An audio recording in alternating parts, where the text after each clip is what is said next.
quiero. Y no me voy a retractar.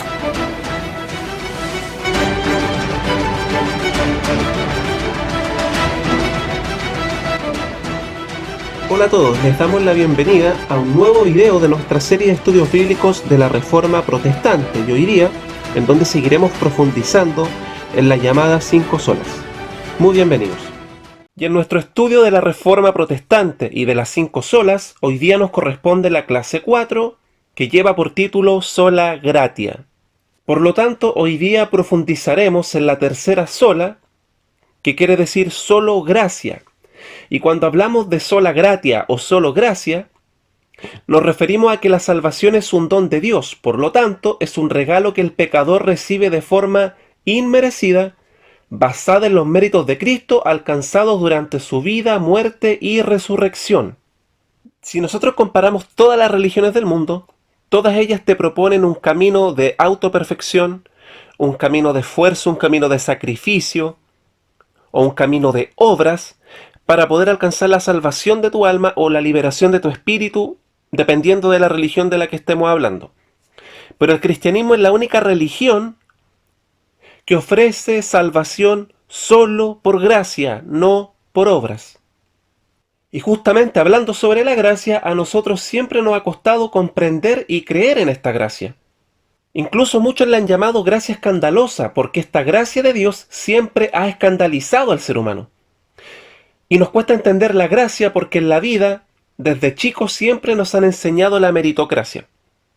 Entonces desde chicos nos dicen que nosotros debemos esforzarnos, ¿cierto?, en la escuela para ser los mejores, para que nos vaya bien, tener buenas notas, para después ir a un colegio mejor y seguir siendo estudiosos y esforzándonos para que nos vaya bien, luego poder postular a un buen liceo, luego a una buena universidad, y de esta forma seguir esforzándome y esforzarme para tener buenas notas, sacar mi carrera, luego trabajar y con mi esfuerzo en mi trabajo ascender, alcanzar posiciones, y todo basado en nuestro esfuerzo.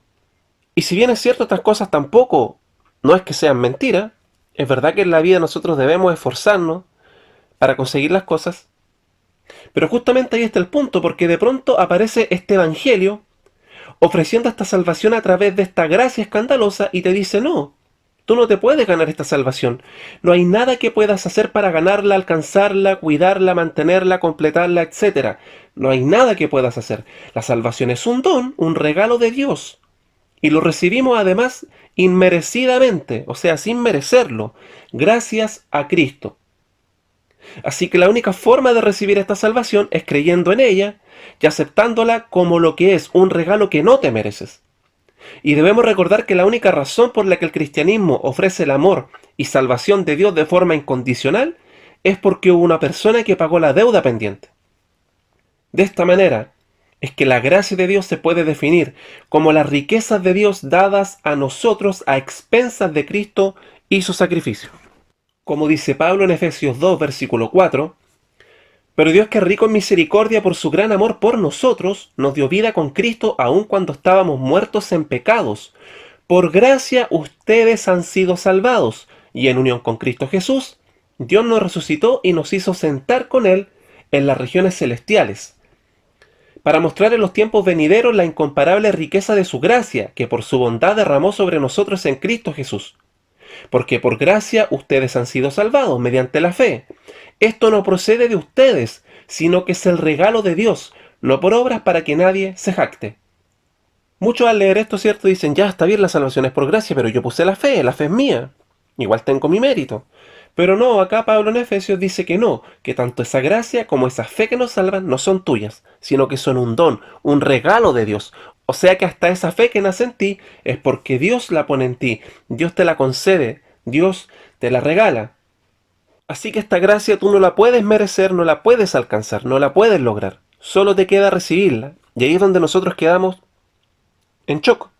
Porque como estamos acostumbrados a ganarnos las cosas, o a que tenemos que pagar por algo, que nada es gratis en esta vida, como dice el dicho, de pronto llega este evangelio ofreciendo salvación de forma gratuita y además inmerecida. Y ahí nosotros quedamos descolocados. Y nos cuesta entender, nos cuesta comprender esta salvación por gracia. Y mucha gente cree que va a ir a la presencia de Dios basado en sus buenas obras, justamente por lo mismo, porque tenemos metido en nuestra cabeza que tenemos que ganarnos las cosas y esforzarnos para alcanzarlas. Entonces la gente piensa que Dios funciona de la misma forma. Entonces muchos piensan y confían en sus obras para llegar al cielo ante la presencia de Dios. Pero estas personas ignoran cuál es su posición por sí solos ante Dios. Ignoran que no pueden hacerlo, que no pueden lograrlo, que no pueden satisfacer la justicia de Dios. Porque si fuera por nuestras obras, lo único que mereceríamos de Dios sería su castigo. Solo por poner un ejemplo, si solo tomáramos los 10 mandamientos, ¿quién nunca ha mentido? Todos en algún momento hemos mentido, todos mentimos en algún punto. Así que por lo tanto ya estamos fuera, ya fallamos a la ley de Dios, y si fallamos a un principio es como si falláramos a toda la ley. Por lo tanto no hay forma de poder merecer esta salvación ante Dios. Desde que Adán y Eva desobedecieron al Señor, el ser humano ha dado evidencia una y otra vez de la maldad de su corazón. Y solo la gracia de Dios ha podido seguir en búsqueda de un ser humano que no busca a su Creador y Redentor. Pablo en Romanos 3, versículo 10 dice, como está escrito, no hay justo ni aun uno, no hay quien entienda, no hay quien busque a Dios. Todos se desviaron, aún se hicieron inútiles, no hay quien haga lo bueno, no hay ni siquiera uno. Pablo es contundente. No hay ninguno bueno, no hay quien entienda, no hay quien busque a Dios, todos nos hemos desviado. Por lo tanto, no podemos alcanzar esta salvación. No estamos en condiciones de poder lograrlo, de poder hacerlo. Ni aunque hagas tu mejor esfuerzo, nunca podrás. Es por eso que el famoso predicador Charles Spurgeon, conocido como el príncipe de los predicadores, declaró que es más fácil tratar de cruzar el Atlántico en un barco de papel que tratar de llegar al cielo por medio de buenas obras. Si alguien le dice, oye, ¿sabes que me hizo un barco de papel? Voy a cruzar el océano. Uno le diría, oye, ¿estás loco? Bueno, más loco todavía, dice Spurgeon, es pensar de que yo voy a alcanzar la salvación de Dios, que voy a llegar al cielo gracias a mis buenas obras. Cuando nosotros entendemos esto, nuestra real condición, quién es Dios, quiénes somos nosotros, lo que ha hecho Dios por nosotros sin merecerlo, cuando tomas conciencia de tu pecado y tu maldad, ya no te vanaglorias, ya no hay lugar para el orgullo ni la arrogancia, ni para creerte más justo o mejor que los demás. Así que si tú te sientes más espiritual, más fiel, más íntegro, mejor que los demás, no has entendido el Evangelio. Mucho cuidado con el orgullo evangélico, mucho cuidado con la arrogancia que tenemos muchas veces como cristianos. Nos creemos mejores que los demás.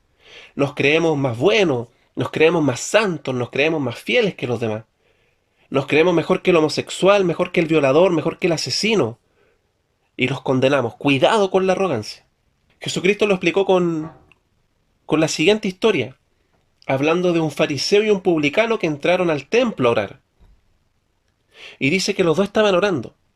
Y el fariseo, lleno de orgullo, lleno de su ego, comienza a orar. Y si se fijan en un detalle, dice el fariseo orando consigo mismo. O sea, ni siquiera estaba hablando con Dios, sino que estaba hinchado de su ego. Y él orando decía, gracias porque soy bueno, gracias porque soy fariseo, gracias porque vengo al templo, gracias porque doy mi diezmo, gracias porque conozco tu palabra, gracias porque soy bueno, gracias porque ayudo a mi prójimo, gracias porque yo soy un buen ciudadano, gracias porque yo no soy como este pecador que está aquí. Refiriéndose al publicano, que por su parte, el publicano estaba totalmente humillado delante de Dios. Dicho sea de paso, los publicanos eran aborrecidos por el pueblo de Israel porque eran considerados traidores de su pueblo, ya que se enriquecían a expensas de los impuestos que cobraban para los romanos a sus propios hermanos. Así que los publicanos eran seres repudiados por los judíos. Sin embargo, este publicano estaba totalmente humillado delante de Dios al punto que ni siquiera se atrevía a levantar la mirada. Y el Señor dice de que ese publicano fue justificado y el otro fariseo, que religiosamente era perfecto, sin embargo, siguió en su arrogancia, siguió en su orgullo. Así que ese fariseo no fue justificado. Y el Señor cierto remata diciendo, el que se humille será exaltado, y el que se exalte será humillado. Mucho cuidado con el orgullo, mucho cuidado con la arrogancia, mucho cuidado con creerte mejor que los demás, e incluso mucho cuidado con creerte mejor que tus propios hermanos de tu propia congregación.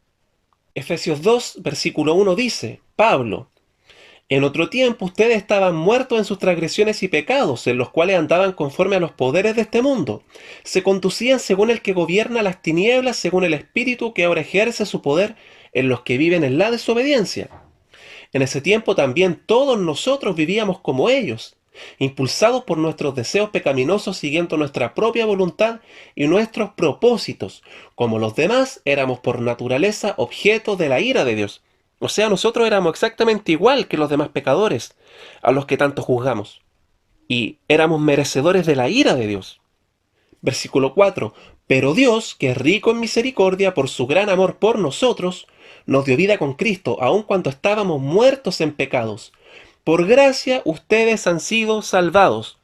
Éramos iguales que ellos. La única diferencia es que Dios tuvo misericordia de nosotros. Y no porque seamos mejores que los demás. No porque somos mejores que los pecadores que no se han arrepentido. Sino simplemente por la soberana voluntad de Dios y porque a Él le plació escogernos. Una vez escuchaba a un grupo de adoración cristiana y el vocalista en un momento que estaba ministrando y él hablando, cierto, de esta salvación de Dios y de esta elección de Dios, él dice, ¿qué habrá visto Dios en nosotros para escogernos? Dando a entender de que Dios había visto algo bueno en nosotros, que nos hacía merecedores de que Él nos salvara. Bueno, si quieres saber qué vio Dios en nosotros para salvarnos, esto vio: maldad, pecado, rebeldía contra Él, desobediencia a su palabra, desobediencia a su voluntad, pecado. Eso vio en nosotros. Sin embargo, nos amó. Pero nosotros éramos iguales al resto. Nosotros íbamos caminando rumbo a la destrucción, a la condenación eterna. Íbamos todos en filita avanzando a la destrucción eterna. Y felices además, muertos de la risa. Pero Dios, por su misericordia, por su amor, por su gracia, interrumpió nuestro camino y nos salvó. Por su gracia. Y para su gloria, no para la nuestra. Entonces, en cuanto a la salvación, necesitamos entender que es un regalo de parte de Dios y este regalo es por gracia. Y la gracia excluye, deja totalmente afuera la posibilidad de que nuestras obras puedan completar o ayudar en nuestra salvación. Hermanos, debemos entender esto. Nuestras obras no ayudan, ni nos salvan, ni complementan la salvación, ni la completan, ni la cuidan, ni la mantienen. Si no, dejaría de ser por gracia. Pablo explica esto mismo en Romanos 11, versículo 6. Pero si es por gracia, ya no es a base de obras. De otra manera, la gracia ya no es gracia. Y si es por obras, ya no es gracia. De otra manera, la obra ya no es obra. Este texto de Romanos es contundente. No existe ninguna posibilidad de que las obras y la gracia cooperen juntas para nuestra salvación. Cuando hablamos de nuestra salvación, las obras dejan afuera la gracia y la gracia dejan afuera las obras. Así que es una o es la otra, pero las dos no pueden ser. Otro punto que es importante tocar cuando hablamos de la gracia de Dios y de este amor sobreabundante de Él, es cuando con mucha frecuencia algunas personas dicen que no creen en Dios porque ven demasiada maldad en el mundo. Y no entienden por qué, si Dios existe y es bueno, no acaba de una vez por todas con la maldad y el pecado. Estas personas no entienden que todos hemos pecado delante de Dios, todos somos culpables. Así que para acabar con la maldad y el pecado en el mundo, Dios tendría que eliminar a cada persona cada vez que hace algo mal. Y si Dios hiciera eso, ¿dónde estarías tú hoy día? ¿Dónde estaría tu hijo, o tu padre, o tu madre, o tu hermano que están en pecado? La única razón por la que Dios tolera el pecado y la maldad por ahora es por su misericordia, que está esperando que las personas se arrepientan. Eso es lo que Pablo nos dice en Romanos 2, versículo 4. ¿No ves que desprecian las riquezas de la bondad de Dios, de su tolerancia y de su paciencia, al no reconocer que su bondad quiere llevarte al arrepentimiento? El hecho que Dios retarde su justicia no significa que Él no hará justicia más tarde.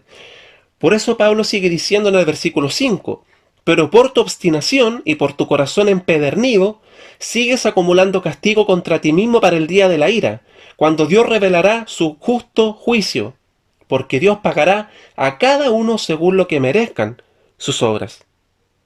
Y claramente, por todo lo que enseña el Evangelio, y Pablo específicamente en los primeros capítulos de Romanos, nuestras obras no alcanzan para nuestra salvación, porque todos hemos pecado y estamos fuera, estamos destituidos. No podemos alcanzar la gloria de Dios. Por lo tanto, nuestra única posibilidad es creer en Jesucristo y aceptarlo como nuestro Señor y Salvador. Así que tenemos a estas personas reclamando contra Dios y reclamando por la maldad en el mundo, pero que tampoco quieren reconocer a Dios como el Señor de la creación y de sus vidas, quien es el único que puede transformar las realidades. Es el único que puede hacer todas las cosas nuevas. Otra cosa que es importante aclarar, y que cada vez que hemos tocado el tema de la gracia lo hemos aclarado, ya lo hemos dicho varias veces, pero nunca está de más decirlo, es que la salvación por gracia no es libertad para pecar, como muchos cristianos acusan a quienes predicamos la gracia, que es totalmente bíblica, pero nos acusan de predicar un evangelio light o libertino, o predicar libertinaje de libertad para pecar. Esto nunca ha sido así. La gracia no es libertad para pecar. El cristiano nacido de nuevo puede caer en pecado, indudablemente, porque pecamos con nuestros pensamientos, con nuestras motivaciones, es inherente a nosotros, está en nuestra naturaleza, lamentablemente. Así que, aunque no queramos, pecamos. Claro que podemos caer en pecado. Pero el cristiano nacido de nuevo no hace del pecado su estilo de vida. Ya no se deleita en el pecado, ya no anda buscando el pecado. Y si peca, se ve obligado a alejarse de su pecado porque era nueva criatura. Y ya no se goza en el pecado como lo hacía antes. Así que el cristiano que ha sido regenerado no anda buscando el pecado, sino que anda buscando hacer la voluntad de Dios. Y ojalá no fallarle nunca. Sobre este mismo punto, Pablo en Romanos 6, versículo 1 dice: ¿qué concluiremos? ¿Vamos a persistir en el pecado para que la gracia abunde? O sea, como Dios ya nos salvó, da lo mismo, vamos a pecar, total, ya somos salvos, yo sé que el Señor me salvó por gracia, y yo voy a estar con Él en la nueva creación, así que vamos a pecar y démosle nomás. De ninguna manera, dice él. Nosotros que hemos muerto al pecado, ¿cómo podemos seguir viviendo en él? El cristiano regenerado, nacido de nuevo, es una nueva criatura. Ya no es esclavo del pecado, ahora es esclavo de Cristo. Por lo tanto, ya no puede seguir viviendo en pecado. Nuevamente citando Spurgeon, él tocando este mismo punto dijo: las ovejas pueden caer en el lodo, pero solo los cerdos se revuelcan en él. Un cristiano puede pecar, por supuesto que sí, e incluso puede pecar gravemente. Pero el cristiano se va a ver obligado a salir del lodo, a salir del pecado. Pero el que no es regenerado, el que no es nacido de nuevo, va a vivir toda su vida en constante pecado, demostrando que no tiene temor de Dios en su corazón ni el más mínimo remordimiento. Pero la gracia verdadera, la gracia bíblica, no solamente te va a salvar, sino que se va a involucrar contigo y te va a transformar. Y te va a comenzar a santificar. Por eso que Jesucristo dijo: por sus frutos los conoceréis. Porque el cristiano nacido de nuevo no da frutos para salvación, pero sí da frutos como evidencia que ya ha sido salvado. El cristiano salvado sí o sí va a producir fruto, porque es una nueva criatura. Así que la gracia no es libertad para pecar, es libertad para arrepentirte y correr a Cristo. Pero lamentablemente a los predicadores de la gracia muchas veces los acusan injustamente de predicar libertinaje o un evangelio light. Y a Pablo lo acusaban de lo mismo. Pablo, tocando este mismo punto, en Romanos 3:8 dice: ¿por qué no decir hagamos lo malo para que venga lo bueno? O sea, lo mismo, la misma idea. Si ya somos salvos, ya Cristo pagó por todos nuestros pecados en la cruz. ¿Por qué no pecar nomás? ¿Por qué no hacer lo malo? Además que entre más pecamos, más gracia, porque donde abundó el pecado, sobreabundó la gracia, ¿cierto? Sacando la Biblia de contexto.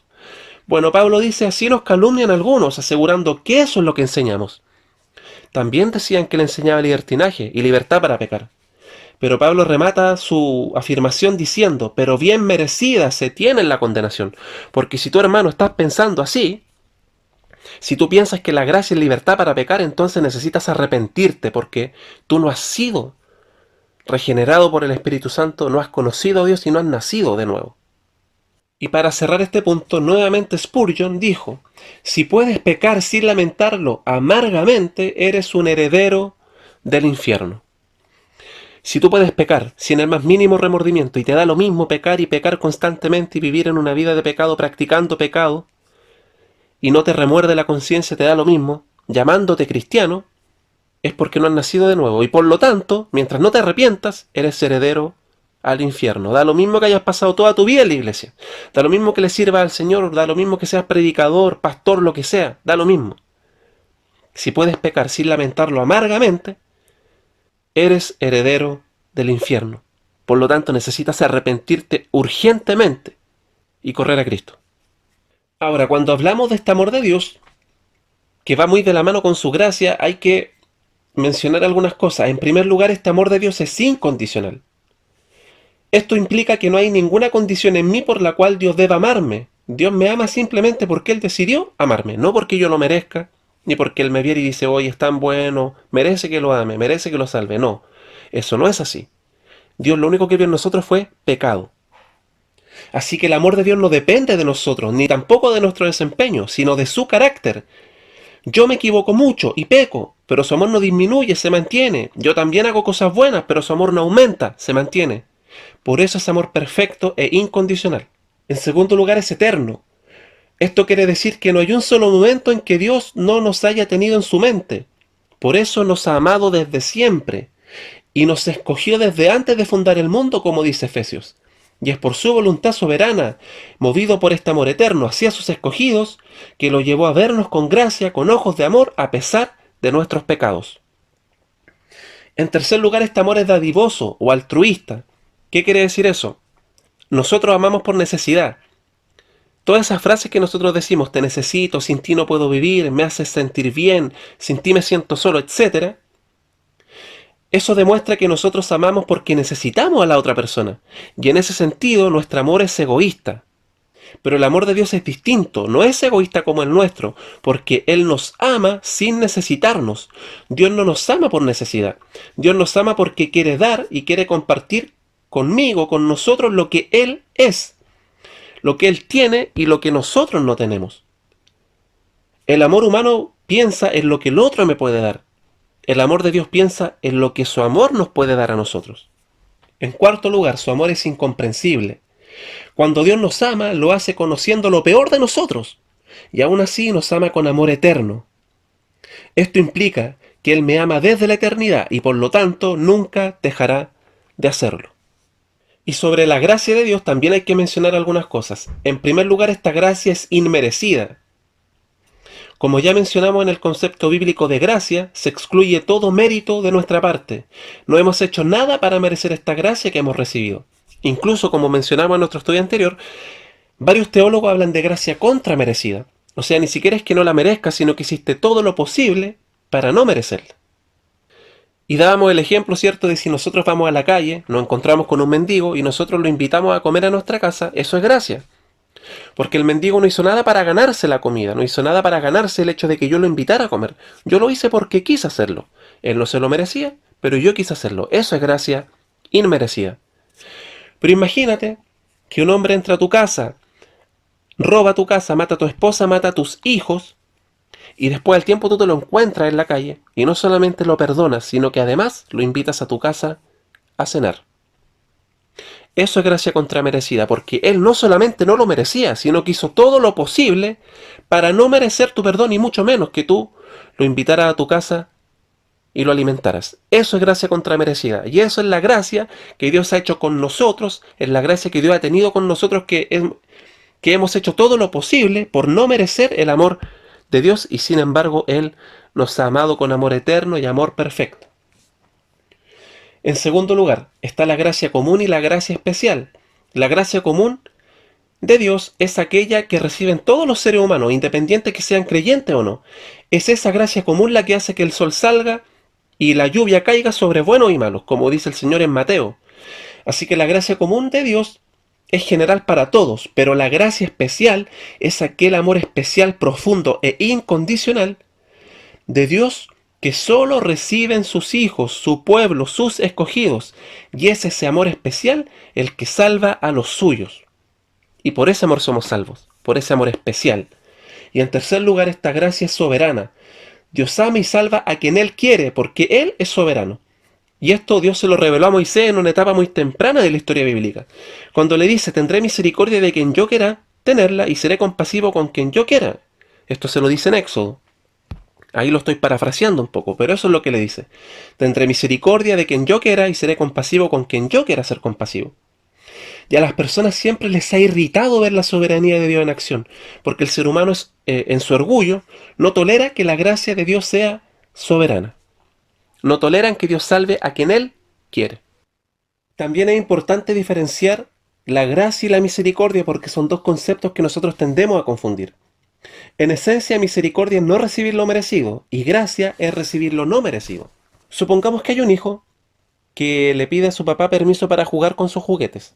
Y el papá le dice, no, porque la última vez que jugaste no quisiste ordenarlos.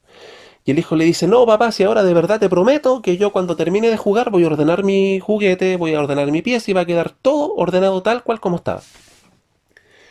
De acuerdo, le dice el padre, pero si tú no cumples yo te voy a dejar 3 días sin jugar en tu pieza. ¿De acuerdo? De acuerdo, papá le dice. Así que el hijo empieza a jugar. Llega la hora de terminar de jugar y ordenar, el papá le dice, ya hijo, debes guardar tu juguete y ordenarlo, y el hijo no lo hace. Se niega a hacerlo y no lo hace finalmente.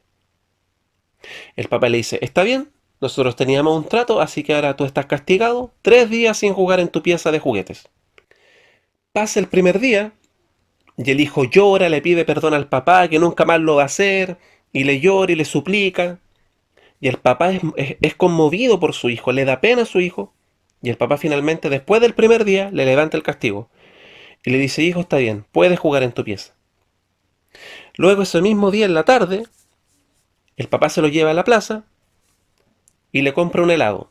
Y cuando se están tomando el helado, el papá le dice, hijo, ¿te acuerdas que nosotros teníamos un trato? Sí, papá, le dice el hijo. Ya, ¿te acuerdas que tú me prometiste que iba a ordenar tus juguetes? Sí, papá. ¿Lo hiciste? No, papá, no lo hice. Ya, le dice el papá. ¿Y te acuerdas que yo te dije que si tú no cumplías yo te iba a dar 3 días de castigo? Sí, papá. Y ahí el papá le dice, bueno, yo te di uno solo. No te di los 3 días de castigo. Te di uno solo. Tú no merecías recibir mi perdón. Tú no merecías que yo te levantara el castigo. Sin embargo, yo lo hice. Eso es misericordia, le dice. Porque tú no te merecías que yo te levantara ese castigo. Tú no merecías mi perdón, pero sin embargo yo te lo di. Eso es misericordia. Ahora yo te traje a la plaza y te compré este helado. ¿Tú te merecías este helado? No, papá, porque te desobedecí.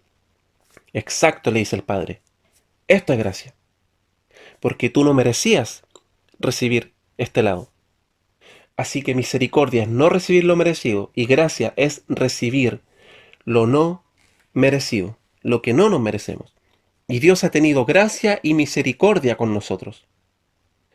Esta imagen dice, si usted paga un centavo por un regalo, deja de ser un regalo, usted lo ha comprado.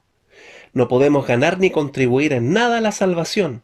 Es un regalo de Dios totalmente inmerecido, solo por su gracia. Solo por fe en Jesucristo. Y abajo dice Efesios 2 del 8 al 9. Y el versículo que está arriba que dice, porque por gracia sois salvos por medio de la fe, y esto no de vosotros, pues es don de Dios, no por obras, para que nadie se gloríe. El versículo que habíamos revisado hace unos momentos. Y para ir terminando, Martin Lloyd-Jones, uno de los grandes predicadores y teólogos del último tiempo, dijo, la vida cristiana comienza con gracia, debe continuar con gracia, debe terminar con gracia, gracia, maravillosa gracia. Algunos dicen que no, que la gracia de Dios es solamente en el momento que tú crees para salvarte, y luego es tu trabajo, es tu responsabilidad, es tu deber llegar hasta el final.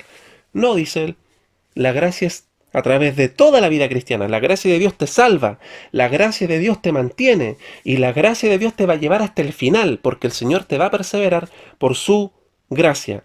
Gracia, maravillosa gracia. Todo es por gracia. Nuestra fe, nuestra perseverancia, nuestras buenas obras, todo es por su gracia. Y llegaremos al final y le veremos cara a cara por su gracia. Y de esta forma concluimos nuestro estudio de la sola gratia. Y de esta forma hemos terminado el estudio del día de hoy, donde hemos conocido la tercera de las solas, llamada sola gratia o solo gracia, en donde hemos aprendido que todo, nuestra salvación, el amor, las bendiciones, la misericordia de Dios hacia nosotros nacen por su iniciativa y como un regalo que no nos merecemos. Le invitamos que pueda seguir profundizando en esta hermosa doctrina de la sola gracia, en su Biblia, en distintos estudios, y que también pueda seguir comparándolo en relación a los textos que hemos mostrado en este video. Muchas gracias por su apoyo, muchas gracias por sus comentarios, y nos vemos en nuestro próximo video. Que se encuentre muy bien, bendiciones.